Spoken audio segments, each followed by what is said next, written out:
I am working on a new piece called Nostalgia in the Age of Moral Injury. I know that I'm not the only person who has experienced this. In fact, I suspect it's really widespread.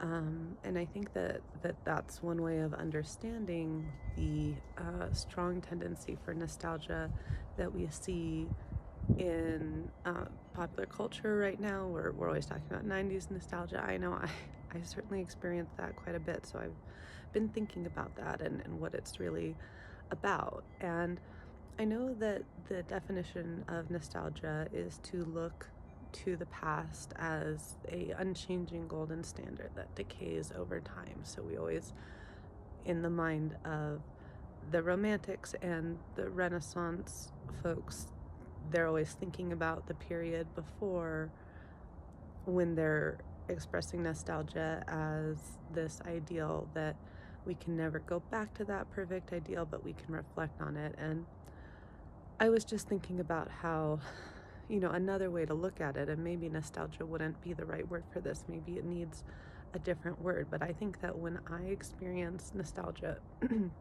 this looking to the past and even sometimes romanticizing painful and negative things can also be part of nostalgia in its technical definition and understanding. So I'm just thinking about, like, for me, I am turning to romantics. I sometimes will call Spinoza romantic.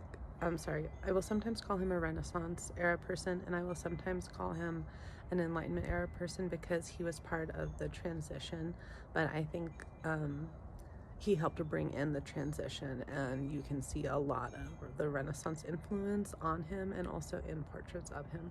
That's a story for a different way. So Spinoza looked back to the ancient Greeks. Hegel looked back to Spinoza. I am looking back to all of them at a moment that, I was in I was in tech. I mean, I was in academic research and neuroscience and machine learning and all of that.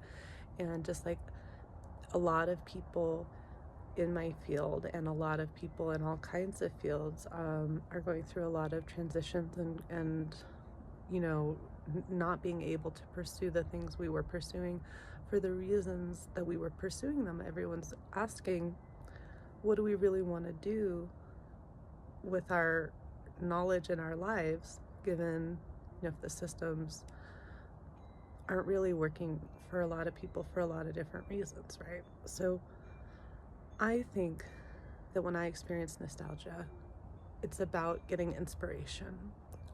Personally, and this is why it might technically not be nostalgia, there might be a different or better term for it. Let me know in the comments if you know if there is, or you think there might be, because I don't see the past as a golden standard.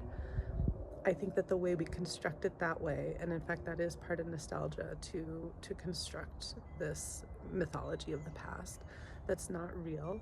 But I think the reason we do that is to try to imagine a better future that's different than the one we're being presented with. And I think that's really important, and that's what I'm going to be focusing on this week.